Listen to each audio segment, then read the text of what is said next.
मैं डॉक्टर भामा अग्रवाल राजीव गांधी राजकीय महिला महाविद्यालय भिवानी की ओर से हिंदी की इस कक्षा में आप सबका स्वागत करती हूँ, अभिनंदन करती हूँ।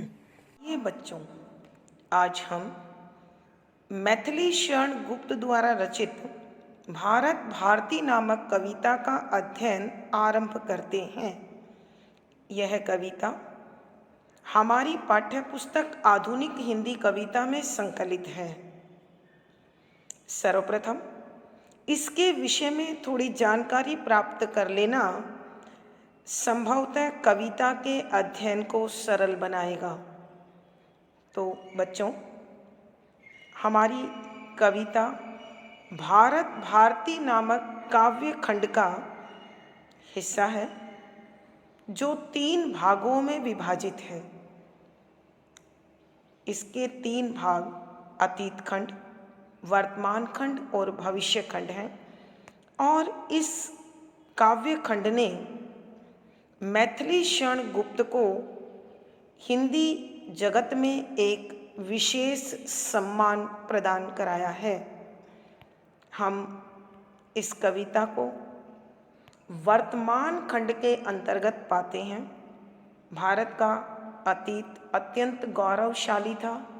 विश्व गुरु, अध्यात्म गुरु, सोने की चिड़िया आदि नामों से विख्यात था, परंतु वर्तमान समय विदेशी सत्ताधारियों के अधीन रहते हुए इतना अधिक शोषित हुआ, पीड़ित हुआ, जिसके कारण भारत की वर्तमान दशा अत्यंत दयनीय और शोचनीय हो गई। कवि अत्यंत भावुक और संवेदनशील होता है, अतः भारत की दुर्दशा ने कवि के मन को बेहद कचोटा और उनकी लेखनी भारतवासियों के सोए स्वाभिमान को जगाने के लिए व्याकुल हो उठी। यह कविता हमें बताती है कि समय परिवर्तनशील है। कोई भी स्थिति हो, अवस्था हो, समय हो, मौसम हो, एक जैसा नहीं रहता। परिवर्तनशीलता प्रकृति का अखंड नियम है। जहाँ आज निर्माण है, कल विनाश है। आज बसंत है, कल पतझड़ होगा। आज उत्थान है, कल पतन होगा। आज सुख है, कल दुख होगा। आज संपन्नता है, कल विपन्नता होगी या विपदा होगी। तो प्रकृति के ये नियम ठीक उसी प्रकार गतिशील रहते हैं जिस प्रकार रात दिन रात को लेकर आता है और रात दिन को लेकर आती है। तो कवि बता रहे हैं, एक समय ऐसा था जब भारतवर्ष अपने सद्गुणों, अच्छाइयों के लिए समूचे विश्व भर में पूजा जाता था। सब भारत की ओर आशा भरी दृष्टि से देखते थे, परंतु आज भारत की जो दुर्दशा है, इसके विषय में कभी किसी ने कोई विचार नहीं किया था। कवि भारत के इस पतन, इस अवस्था जिसमें भारत दलित है, पीड़ित है, शोषित है, से उभरने के लिए भारतवासियों को सजग कर रहे हैं और अपनी कलम को कहते हैं कि हे कलम, तू कुछ इस प्रकार के भाव लिख, शब्द लिख, विचार लिख, जो भारतीयों के सोए स्वाभिमान को जगा दे। कवि भारतीयों के मनोबल को बढ़ाते हुए समझाने की कोशिश करते हैं कि हे भारतवासियों, जागो, अपनी आंतरिक शक्ति को पहचानो और आज की दुर्दशा को देखकर हिम्मत मत हारो, क्योंकि समय कभी भी एक जैसा नहीं रहता। यहाँ प्रतिपल हर क्षण परिवर्तन होते रहते हैं। जो आज विषम परिस्थिति है, दुर्दशा है, इसके बारे में कभी किसी ने विचार नहीं किया था, लेकिन फिर भी हम इस दुर्दशा के शिकार हुए। कवि ये भी बताना चाहते हैं कि जब भी कोई तत्व अपनी चरम सीमा पर पहुंचता है तो निश्चित रूप से अनेक शक्तियां उसे नीचे की ओर खींचने लगती हैं। भारत का जो इतना अधिक विकास था, जो इतनी अधिक संपन्नता थी, संभवतः इस पतन को, इस दुर्दशा का उसी ने निमंत्रण दिया था। फिर हमें यह कभी नहीं भूलना चाहिए कि जो आज सुखी है कल दुखी था, जो आज उन्नति को प्राप्त कर रहा है कभी वो अवनत थे। इस संसार में जिसका उत्थान हुआ है उसका पतन तय है, जिसका निर्माण हुआ है उसका विनाश तय है। जहाँ दुख है वहाँ सुख अवश्य आएगा। तो पीड़ा इस बात की नहीं है कि हमारा शोषण हुआ, हमारा वैभव लूट लिया गया। पीड़ा इस बात की है कि भारतवासियों ने हिम्मत हार दी है और इस कष्ट को, इस अवनति को, इस दरिद्रता को, इस दुर्दशा को अपना भाग्य मान लिया। यदि हम इसे अपना भाग्य मानकर बैठ गए तो पुनः कभी भी विकास को, उन्नति को, उत्कर्ष को प्राप्त नहीं होंगे। कवि उदाहरण देते हुए कहते हैं कि आकाश में चांद की चांदनी भी एक दिन पूरी तरह समाप्त हो जाती है, लेकिन उसका शोक इसलिए नहीं मनाया जाता क्योंकि अगले ही दिन से वह फिर पूर्णता के लिए प्रयास आरंभ करती है। बसंत आता है, प्रकृति हरी भरी रंग बिरंगी मोहक हो जाती है, लेकिन पतझड़ के आने पर वही प्रकृति शुष्क हो जाती है, नीरस हो जाती है, बेजान हो जाती है, लेकिन फिर बसंत को प्राप्त करती है।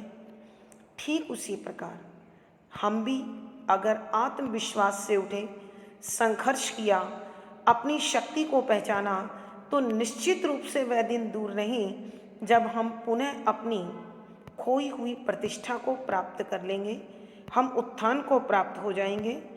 तो कभी कभी अतीत के गौरव को याद कर रोमांचित होते हैं, कभी वर्तमान की दुर्दशा को देखकर दुखी होते हैं और कभी भविष्य की चिंता उनके मन को कचोटने लगती है, उथल पुथल मचाती है। तो कवि कहते हैं कि मेरी कलम आज जो लिखेगी, निश्चित रूप से उसे पढ़कर आज का भारतवासी पूरी ताकत के साथ, पूरी निष्ठा के साथ, सजगता के साथ सजग होगा और वह अपने युग को पहचान कर उत्थान के लिए प्रयास करेगा।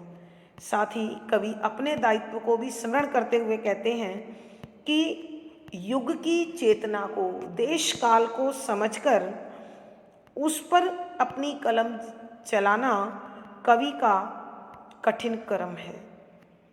वह जब तक प्रेरणा करने वाले, सजग बनाने वाले विचारों को नहीं प्रस्तुत करता तो समाज कभी भी उत्थान को प्राप्त नहीं होता है। अतः वो वर्तमान के प्रति सतर्क, सचेत, जागरूक करने हेतु इस कविता की रचना कर रहे हैं। तो बच्चों, हम इस कविता के अध्ययन को इसी पृष्ठभूमि को ध्यान में रखकर करेंगे। दृढ़ दुख दावा नल इसे सब और घेर जला रहा, तिस पर अदृष्टा आकाश उल्टा विपद वज्र चला रहा।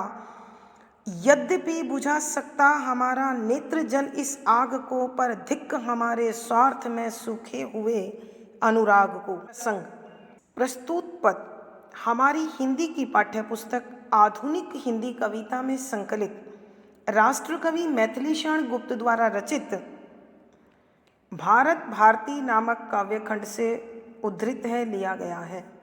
यह भारत भारती के वर्तमान खंड का हिस्सा है। संदर्भ, यहाँ कवि वर्तमान भारत की दयनीय दशा से अत्यधिक दुखी हैं, आहत हैं, चिंतित हैं।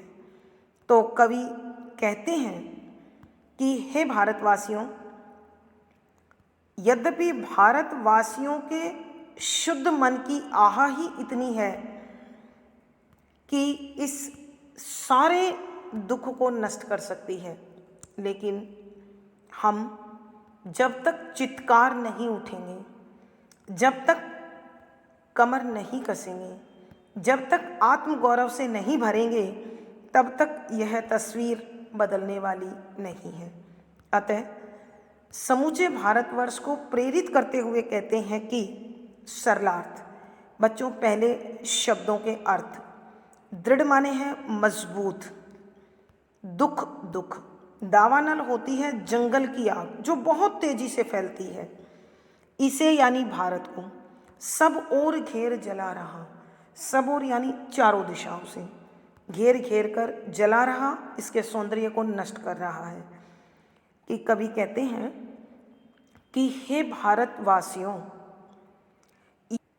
यहाँ दुख विशाल जंगल की आग का रूप धारण कर इसे चारों दिशाओं से घेरे हुए है और निरंतर इसे नष्ट कर रहा है। तिस पर अदृष्टा आकाश उल्टा विपद वज्र चला रहा, तिस पर साथ ही यानी इसके ऊपर, अदृष्ट आकाश, अदृष्ट माने जो दिखाई नहीं दे रहा, आकाश वैसे तो आकाश होता है, लेकिन यहाँ अदृष्टा आकाश का मतलब है भगवान, उल्टा नाराज होकर, विपद विपत्ति से भरे हुए, वज्र बिजली मजबूत कष्ट, चला रहा है।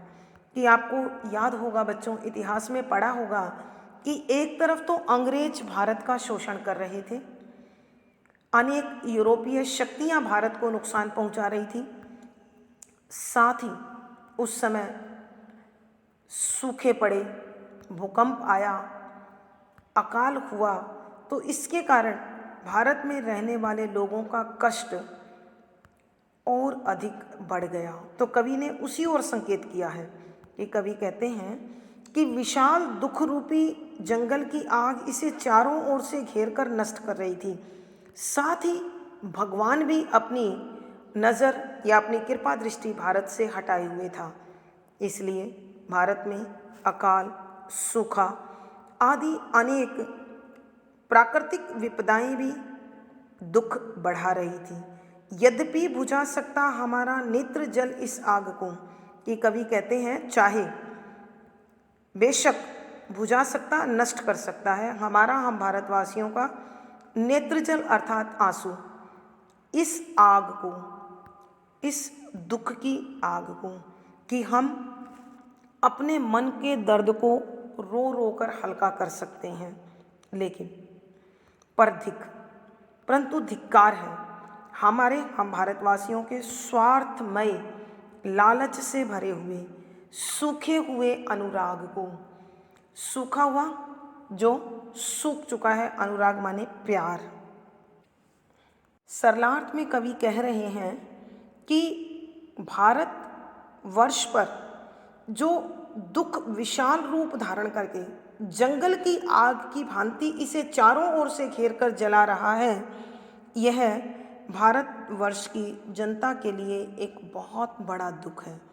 और केवल इतना ही नहीं, इस समय परमात्मा भी हम पर नाराज है, इसलिए अकाल, सूखा, भूकंप जैसी प्राकृतिक विपदाओं से घेर कर भी भारत के लोगों को अथाह कष्ट पहुंचा रहा है। बेशक भारतवासियों के हृदय में इतनी अधिक करुणा, इतना अधिक प्रेम है कि अगर वो सच्चा प्रेम जागृत हो जाए तो इस दावानल के समान जो दुख की पीड़ा है उसे नष्ट कर सकता है। परंतु धिक्कार है भारत के उस नेतृत्व को जो स्वार्थ में और लालच से भरा हुआ है और जो देश और देश के वासियों के प्रति अपने प्रेम को सुखा चुका है। कहने का अभिप्राय, कवि उस सत्ताधारी वर्ग की ओर संकेत कर रहे हैं जो भारतवासियों का नेतृत्व तो कर रहे थे, दिखा रहे थे, परंतु वास्तव में भारत की जनता के प्रति उनके हृदय में प्रेम का भाव नहीं था। कवि के कहने का भाव यह है कि भारतवासियों के दुख का कारण केवल विदेशी आक्रांता नहीं थे, प्राकृतिक विपदाएं भी थी और भारत का वो नेतृत्व भी था जो स्वार्थ से भरकर केवल अपने सुख और वैभव की ओर ध्यान दिए हुए था। जनता की पीड़ा, जनता के कष्ट से उसका कोई लेना देना नहीं था। विशेष यहाँ भारत की दयनीय दशा की ओर कवि सबका ध्यान खींच उन्हें सजग करना चाहते हैं। शुद्ध साहित्यिक खड़ी बोली का प्रयोग है, करुण रस अथवा शांत रस है, प्रसाद गुण है, हरि गीतिका छंद है, गे शैली है और यहाँ अभिधा शब्द शक्ति है, अनुप्रास, रूपक, पदमैत्री, स्वभावोक्ति आदि अलंकारों का सुंदर सटीक प्रयोग हुआ है। पद संख्या 12। सहृदय जनों के चित्त निर्मल कुड़क जाकर कांच से, होते दया के वश द्रवित हैं तप्त को इस आँच से। चिंता कभी भावी दशा की, वर्तमान व्यथा कभी करती तथा चंचल उन्हें है भूतकाल कथा कभी। प्रसंग पूर्ववत। संदर्भ, यहाँ कवि उन भारतवासियों की ओर संकेत कर रहे हैं जो भारत की इस दयनीय दशा को देखकर अत्यधिक दुखी हैं, पीड़ित हैं। तो कवि हमें यानी भारतवासियों को परिवर्तन प्रकृति का अटल नियम है ये समझाते हुए साथ ही पराधीन भारत की उस विषमता की ओर भी ध्यान आकर्षित करना चाहते हैं जिसमें भारत की जनता आपसी मतभेद के कारण, भारत का नेतृत्व अपने स्वार्थ और संकीर्णता के कारण, भारत के लोग अपने अंधविश्वासों और विचारधाराओं के कारण लगातार पतन की ओर जा रहे थे। सरलार, सहृदय यानी भावुक, उदार जन लोग के चित्त मन निर्मल पवित्र कुड़क टूट जाते हैं कांच कांच की भांति। ये कवि कहते हैं कि जो भारत की और भारतवासियों की चिंता करते हैं वो मन आज भारतीयों की रूढ़िवादी परंपराओं के कारण, भारतीय जनता के आपसी मतभेद के कारण और नेतृत्व की संकीर्णता को जब जानते हैं तो उसी प्रकार चटक कर टूट जाते हैं, दुखी होते हैं जैसे कांच चटक कर टूटता है। होते दया के वश द्रवित तप्त को इस आँच से, होते बन जाते हैं दया करुणा के वश कारण से द्रवित पिघल जाते हैं, तप्त जलते हुए इस आँच की भारत की दुर्दशा को देखकर उनका जलता हुआ मन, तड़फता हुआ मन दया से भर उठता है, करुणा से भर उठता है। चिंता कभी भावी दशा की, कि वह मन कभी भविष्य की चिंता को लेकर व्याकुल हो जाता है। वर्तमान व्यथा कभी उन्हें वर्तमान भारत की जो पीड़ा है, जो दुख है, जो कष्ट है वो व्यथित करने लगता है। करती तथा चंचल उन्हें है भूतकाल कथा कभी, और कभी वो अतीत की गौरव गाथा को सुनकर अत्यधिक भाव विभोर हो। एक बार फिर इस पद की व्याख्या कर रही हूँ बच्चों कि कवि भारत के उन भावुक लोगों की ओर, उन उदार मन लोगों की ओर संकेत करते हुए कहते हैं कि भारतीयों की इस दुर्दशा का कारण मानते हैं भारतीयों का आपसी मतभेद, उनकी ईर्ष्या द्वेष, उनकी रूढ़िवादी परंपराएं और भारतीय नेतृत्व की संकीर्णता और स्वार्थमयता उनके हृदय को उसी प्रकार खंडित करती है, उनके विचारधारा को, उनके भावों को, जैसे कांच हल्की सी ठेस लगने पर टूट जाता है। और भारतीयों के दुख की आंच में उनका हृदय पिघल जाता है। कभी वो देश के भविष्य की चिंता करते हैं, कभी वर्तमान की पीड़ा उन्हें कचोटने लगती है और कभी अतीत की गौरव गाथा उन्हें भाव विभोर कर देती है। यानी कवि कहते हैं कि जो देश के प्रति चिंतित हैं वो लोग अपनी चिंता के कारण प्रतिपल इस उधेड़बुन में रहते हैं कि कैसे भारत की इस स्थिति को सुधारा जाए, ठीक किया जाए, ताकि भारत पुनः उसी स्थान पर शीर्ष पर पहुंच जाए जहां कभी आसीन था और भारतवासी एक बार फिर सुख, आनंद और शांति के साथ अपना जीवन जी सकें।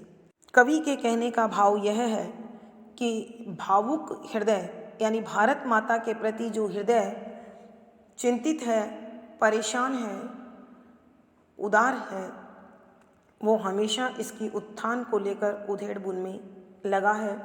एक ना एक दिन उसकी यह कश्मकश अवश्य रंग लाएगी और भारत पुनः अपनी प्रतिष्ठा को प्राप्त करेगा। विशेष यहाँ कवि परिवर्तन प्रकृति के अटल नियम के विषय में भारतवासियों को समझाकर उन्हें अपने विकास से जोड़ना चाहते हैं। शुद्ध साहित्यिक खड़ी बोली है, शांत रस है, प्रसाद गुण है। हम शांत की जगह करुण रस भी लिख सकते हैं। हरि गीतिका छंद है, ये शैली है। यहाँ अलंकार उदाहरण है, अनुप्रास है, कारण है, स्मरण है, पदमैत्री आदि अलंकारों का सुंदर सटीक प्रयोग हुआ है। पद संख्या 13 जो इस विषय पर आज कुछ कहने चले हैं हम यहाँ, क्या कुछ सजग होंगे सखे उसको सुनेंगे जो जहाँ, कवि के कठिनतर कर्म की करते नहीं हम धृष्टता, पर क्या न विषयो उत्कृष्टता करती विचारो उत्कृष्टता। प्रसंग पूर्ववत।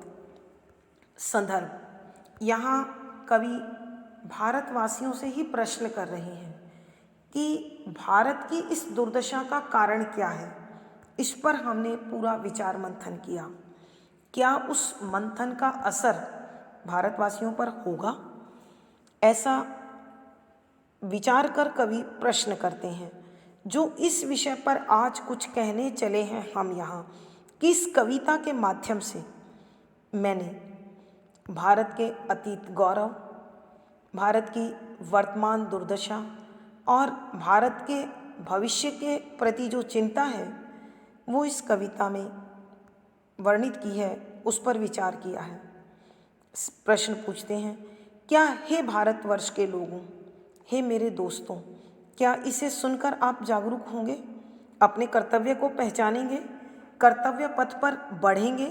क्या भारत के विकास को आप संलग्न होंगे, या पूरे भारतवर्ष के लोग जो जहाँ जिस स्थिति में हैं वो इस कविता को पढ़कर मेरे विचारों को जानकर विकास से जुड़ेंगे? कवि के कठिनतर कर्म की कि कवि का यह अत्यंत कठिन कर्म होता है, काम होता है कि वह प्रत्येक स्थिति को बड़े बारीकी से, बहुत सूक्ष्मता से अनुभव करे और उस पर विचार करे और उसका समाधान प्रस्तुत करे। तो कवि कहते हैं, मैं एक कवि होने के नाते अपने इस धर्म का निर्वाह कर रहा हूँ और इससे किसी भी प्रकार से कोई धृष्टता, कोई गद्दारी, कोई छल कपट नहीं कर सकता हूँ। पर ये जो मैंने एक श्रेष्ठ विषय उठाया है, जो एक अच्छा विषय उठाया है, क्या यह लोगों के मन में संघर्ष के विचार पैदा कर पाएगा, अथवा मेरी लेखनी बेकार ही दुख में डूबकर अपने विचार लिखकर अपने पुरुषार्थ को व्यर्थ खो देगी? एक बार पुनः बच्चों कि कवि कहते हैं, एक कवि होने के नाते मैंने अपने इस कठिन धर्म का पालन किया और हर पहलू पर, हर पक्ष पर पूरे विचार मंथन के बाद इस समाधान को प्रस्तुत किया। मैं अपने धर्म से, अपने कर्म से किसी प्रकार का कोई छल नहीं कर सकता। लेकिन क्या भारतवर्ष में रहने वाले मेरे साथियों, आप जहाँ हैं, जिस अवस्था में हैं, क्या मेरे विचारों को जानकर कर्म को संलग्न होंगे? ये जो मेरी लेखनी ने आज एक उत्तम विषय उठाकर उस पर अपने विचार लिखे हैं, क्या ये विचार आपको अपने धर्म से, अपने कर्म से, अपने पुरुषार्थ से जोड़ पाएंगे अथवा नहीं जोड़ पाएंगे? अर्थात कवि चाहते हैं कि जिस उत्कृष्ट विषय पर, जिस विशेष विषय पर मैंने इतनी बातचीत की है, इतना विचार मंथन किया है, इतना प्रस्तुतिकरण किया है, वह भारतीयों के हृदय में सोए आत्मगौरव को जगाए, उन्हें पुरुषार्थ के साथ जोड़कर एक सुरक्षित, समर्थ, संपन्न भविष्य की ओर ले जाए, ताकि पुनः भारत अपनी खोई प्रतिष्ठा को प्राप्त कर पाए। कवि के कहने का भावार्थ यह है कि भारतवासियों को अपने इस पतन को भाग्य का लिखा न मानकर कहाँ क्या चूक हुई उसे पहचाने और अपनी गलती को सुधारते हुए एक चुनौती के रूप में इसे स्वीकार कर पुरुषार्थ से जुड़ पुनः विकास की ओर बढ़ें। विशेष यहाँ कवि परिवर्तन प्रकृति का अटल नियम है, यह समझाते हुए समूचे भारतवर्ष को पुरुषार्थ से जोड़कर भविष्य की ओर कदम बढ़ाने की प्रेरणा दे रहे हैं। शुद्ध साहित्यिक खड़ी बोली है, शांतरस, प्रसाद गुण, हरिगीतिका छंद, गे शैली और अभिधा शब्द शक्ति है। यहाँ अनुप्रास, प्रश्न, स्वभावोक्ति, संबोधन आदि अलंकारों का सुंदर सटीक प्रयोग हुआ है। बच्चों, आज यहाँ हम भारत भारती नामक इस कविता का समापन करते हैं। आशा है आपको सारा विषय अच्छी प्रकार से समझ में आया होगा और आनंद भी आ रहा होगा। मुझे कमेंट बॉक्स में लिखकर बताएं। वीडियो को लाइक करें, शेयर करें, चैनल सब्सक्राइब करें। पिछली वीडियो का लिंक आपको इस वीडियो में प्राप्त हो जाएगा। आपका जीवन और दिन सुखमय हो, आनंदमय हो, इसी शुभकामना के साथ धन्यवाद, आभार।